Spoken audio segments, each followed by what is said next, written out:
हम सबकी वो सबसे बड़ी गलती जिसकी वजह से हमारा ब्रेन फोकस नहीं रह पाता है, प्रोसेस नहीं कर पाता है। We think that we're doing a whole bunch of things at once, but we're not actually because the brain doesn't work that way. आपका ब्रेन अब आपको बोर नहीं होने देना चाहता या फिर वो खुद बोर नहीं होना चाहता है। अस्सलामुअलैकुम। आपने इस वीडियो पर इसलिए क्लिक किया है क्योंकि आप भी नए साल को अपने लिए बेहतरीन बनाना चाहते हैं। आप ये जानना चाहते हैं कि नए साल में अपने सारे गोल्स को कैसे अचीव किया जा सके और कैसे एक प्रोडक्टिव लाइफस्टाइल गुजारा जा सके। लेकिन पिछले साल भी तो आपने सैकड़ों ऐसी मोटिवेशनल वीडियोस पर क्लिक किया था जो आपको बता रही थी कि कैसे आप नए साल में खुद को मोटिवेटेड रख सकते हैं। लेकिन वो मोटिवेशन भी कुछ अरसे बाद खत्म हो गई और आप अपनी लाइफ में कुछ प्रोडक्टिव नहीं कर पाए। Have you found yourself waiting for the work to get done? You know you have to do it, but your body just can't seem to do it. Don't worry, मैं आपको वही तमाम motivational बातें नहीं बताने जा रही हूँ जो आप हर मोटिवेशनल वीडियो में सुन कर थक चुके हैं, बल्कि आज हम साइंटिफिक वे से ये देखने और समझने की कोशिश करेंगे कि आखिरकार जो गोल्स हम लोग सेट करते हैं हम उन्हें अचीव क्यों नहीं कर पाते हैं। क्या हमारे ब्रेन में कोई खराबी है, और अगर है तो अपने ब्रेन को फिक्स कैसे किया जा सके। आइए आज की इस वीडियो में देखते हैं।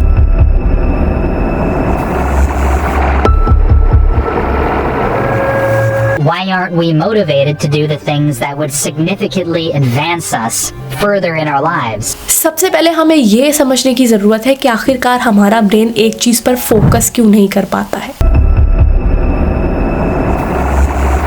Number 1, brain fog. Once in a while in their life, something is going on and all of a sudden it's like their brain stops working. They go into this brain fog. Brain fog एक किस्म का disorder है जिसका शिकार लोग अक्सर confuse रहते हैं, चीज़ों को भूल जाते हैं और सबसे मेन चीज़ कि वो लोग फोकस नहीं कर पाते हैं, जिसकी वजह से कई सारे गोल्स को अचीव नहीं कर पाते। ब्रेन फॉग में होता क्या है कि आप अपने ब्रेन के गिर्द एक क्लाउड टाइप चीज़ को महसूस करते हैं जिससे आपको रूटीन टास्क परफॉर्म करने में मुश्किल पेश आती है। लेकिन इस ब्रेन फॉग से बचा कैसे जाए, इस पर हम आगे चल के बात करेंगे। हम सबकी वो सबसे बड़ी गलती जिसकी वजह से हमारा ब्रेन फोकस नहीं रह पाता है, प्रोसेस नहीं कर पाता है, वो है मल्टीटास्किंग, यानी कि एक ही वक्त में कई सारे काम करना। Multitasking is a myth. We think that we're doing a whole bunch of things at once, but we're not actually because the brain doesn't work that way. जब आपने मल्टीटास्किंग कर करके अपने ब्रेन को मल्टीटास्किंग का आदी बना दिया होता है तो फिर आपका ब्रेन आपको एक वक्त में एक काम नहीं करने देता। आप स्टडी कर रहे हैं, आपका ब्रेन आपको बार बार ये सिग्नल देगा कि चलो म्यूजिक सुन लो। इसकी वजह यह है आपका ब्रेन अब आपको बोर नहीं होने देना चाहता या फिर वो खुद बोर नहीं होना चाहता है। मल्टीटास्किंग आपके ब्रेन को लेस एफिशिएंट बनाती है। आपके ब्रेन का एक रीजन है जिसे हम लोग प्री फ्रंटल कॉर्टेक्स कहते हैं। प्री फ्रंटल कॉर्टेक्स आपके ब्रेन में स्विचिंग प्रोसेस को कंट्रोल करता है और जब आप कोई काम कर रहे हैं तो उस पर फोकस करने को भी कंट्रोल करता है। अगर आप स्टडी कर रहे हैं उसके साथ साथ आप म्यूजिक सुन रहे हैं, आप ड्राइव कर रहे हैं साथ में आप रेडियो सुन रहे हैं, आप जो है खाना खा रहे हैं, आप स्क्रॉल कर रहे हैं अपने मोबाइल फ़ोन पर, ये सारी मल्टीटास्किंग के एग्जांपल्स हैं। आपके ब्रेन को समझ नहीं आएगा कि फोकस करना है तो किस एक चीज़ पे फोकस करना है, जिसकी वजह से किसी एक चीज़ पर भी आपका ब्रेन ठीक से फोकस नहीं कर पाएगा, जिसकी वजह से आपका कोई एक काम भी ठीक से नहीं हो पाएगा। देखिए, जब भी आपको अच्छा लगता है, आपको खुशी फील होती है तो आपके ब्रेन में एक हार्मोन रिलीज होता है जिसे हम लोग डोपामीन कहते हैं। A sense of reward and therefore motivation to do something. हम लोग ऐसे गोल सेट करते हैं जिनमें असल में हमारा कोई इंटरेस्ट ही नहीं होता है और जब हम लोग उन कामों पर वर्क कर रहे होते हैं तो हमारा ब्रेन किसी भी तरह से खुश नहीं होता, डोपामीन रिलीज नहीं होता है, जिसकी वजह से हम लोग उस काम पे फोकस ही नहीं कर पाते हैं। एक और चीज़ जो हमारे ब्रेन के फोकस को कम करने में अहम किरदार अदा करती है, दैट इज डिस्ट्रैक्शंस। जब आप कोई भी काम कर रहे हैं उसके बीच में आप डिस्ट्रैक्शंस की तरफ चले गए तो आपके ब्रेन के कई सारे रीजन्स इससे अफेक्ट होते हैं, जैसा कि प्रीफ्रंटल कॉर्टेक्स, जिसकी मैं पहले भी बात कर चुकी हूँ कि ये जो आपके ब्रेन का रीजन है ना, ये आपको फोकस मेंटेन रखने, फैसला साजी करने, आपको गोल सेटिंग करने में हेल्प करता है। अब जब आप एक काम फोकस्ड रहकर कर रहे हैं लेकिन आप अचानक से डिस्ट्रैक्शंस की तरफ चले जाते हैं तो प्रीफ्रंटल कॉर्टेक्स की यही कोशिश होती है कि वो आपको आपके मेन टास्क पर ही फोकस्ड रखे, लेकिन क्योंकि डिस्ट्रैक्शंस की वजह से आपके ब्रेन में डोपामिन रिलीज हो रहा होता है, क्योंकि आपको खुशी मिल रही होती है, तो इस वजह से आपका सारा फोकस डिस्ट्रैक्शंस की तरफ चला जाता है। इसी दौरान आपके ब्रेन का एक और हिस्सा जिसे एंटीरियर सिंगुलेट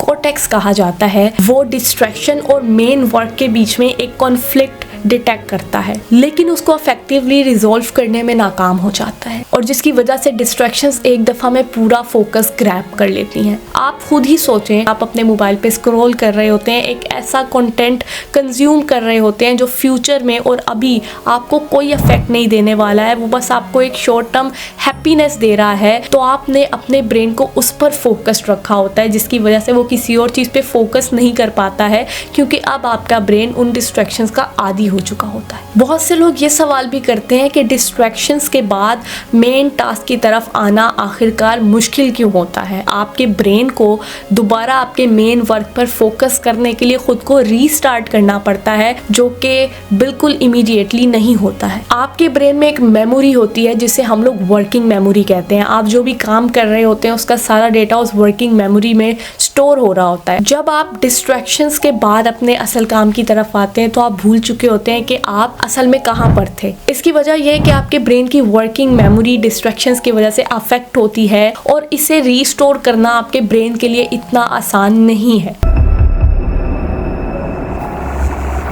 अब सवाल ये पैदा होता है कि हम लोग कैसे अपने ब्रेन को फोकस्ड रखें और कैसे हर साल को अपने लिए बेहतरीन साल बनाएं। तो आइए इसकी तरफ चलते हैं, लेकिन उससे पहले आप वीडियो को लाइक कर दीजिए, क्योंकि बाद में आप लाइक करना भूल जाते हैं। आपको ढूंढना है कि आप काम कर रहे हैं तो आखिरकार आप काम कर क्यों रहे हैं, इससे आपको रिजल्ट्स क्या मिलेंगे। आपको खुद को इस बात का कायल करना होगा कि जो आप डिस्ट्रैक्शंस की तरफ जा रहे हैं वो आपको वक्ती तौर पर शॉर्ट टर्म हैप्पीनेस तो दे रही हैं, लेकिन आपको अपने ब्रेन को इस बात का यकीन दिलाना होगा जो आप अपने मेन गोल पर काम कर रहे हैं वो आपको लॉन्ग टर्म हैप्पीनेस देने वाला है, वो फ्यूचर में आपकी लाइफ में बहुत बेहतरीन चेंजेस करने वाला है।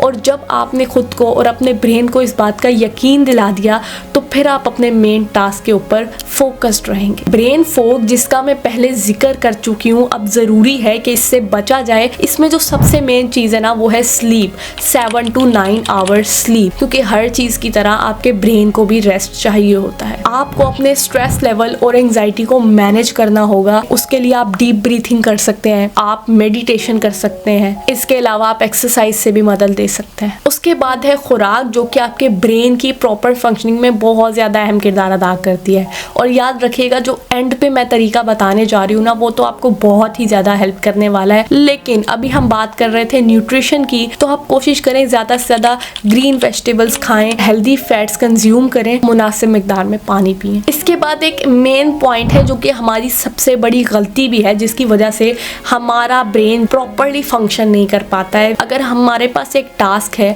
या फिर एक गोल है, हम लोग वो पूरा का पूरा अपने ब्रेन के ऊपर थोप देते हैं, लेकिन ये हमारे ब्रेन को बहुत ज़्यादा मुश्किल लगता है, बहुत ही ज़्यादा लगता है, जिसकी वजह से हमारा ब्रेन उस टास्क को कंप्लीट नहीं कर पाता है। लेकिन अगर आप उसी टास्क को छोटे छोटे हिस्सों में डिवाइड कर दें, उसे ब्रेक डाउन कर दें और फिर अपने ब्रेन के सामने पेश करें, तो आपके ब्रेन को वो ईजी लगेगा और वो ईजीली उस काम को परफॉर्म भी कर पाएगा। और जैसे जैसे आप उस काम को कंप्लीट करते जाएंगे तो आपके ब्रेन में डोपामिन रिलीज होगा, क्योंकि आपको खुशी मिलेगी जैसे जैसे आप रिजल्ट्स तक पहुंचते जाएंगे, और इस तरह आपको और ज़्यादा प्रोजेक्ट्स को कंप्लीट करने में मोटिवेशन भी मिलेगी। अब जो एंड वाला स्टेप है टाइम मैनेजमेंट का, ये बहुत ही ज़्यादा इफेक्टिव मेथड है, जिसे हम लोग पोमोडोरो टेक्निक भी कहते हैं। इसका मेथड ये है कि आपने अब कोई भी काम शुरू करना है तो उससे पहले आप 25 मिनट का टाइमर लगाएं। 25 मिनट काम करने के बाद आप 5 मिनट की ब्रेक लें। उसके बाद आप फिर 25 मिनट तक काम करें, फिर आप 5 मिनट की ब्रेक लें। उस 5 मिनट की ब्रेक में आप रेस्ट कर सकते हैं, कुछ खा पी सकते हैं, कुछ ऐसा कर सकते हैं जो आपके वर्क से रिलेटेड ना हो और आपको खुशी दे। 25 मिनट के एक टाइमर को हम लोग एक पोमोडोरो कहते हैं। जब आपने 4 पोमोडोरोस कंप्लीट कर लिए तो उसके बाद आपने 30 मिनट की एक ब्रेक लेनी है, और उसके बाद आप दोबारा से वो साइकिल को रिपीट करें। और मैं आपको इस बात का यकीन दिला सकती हूँ कि अगर आपने इस टेक्निक पर अमल किया तो इंशाल्लाह आपका ब्रेन फोकस्ड रहेगा। इस साल को आप अपने लिए बेहतरीन साल बना पाएंगे, बल्कि ये साल क्या, जिंदगी का हर साल बेहतरीन गुजार पाएंगे। अमीर लोग इतना पैसा और इतनी दौलत होने के बावजूद भी खुश क्यों नहीं है, ये जानने के लिए इस वीडियो पर क्लिक करें। अल्लाह हम सबको हमेशा शुक्र अदा करने की तौफीक अदा करे और हम सबका खात्मा ईमान पर फरमाए। आमीन।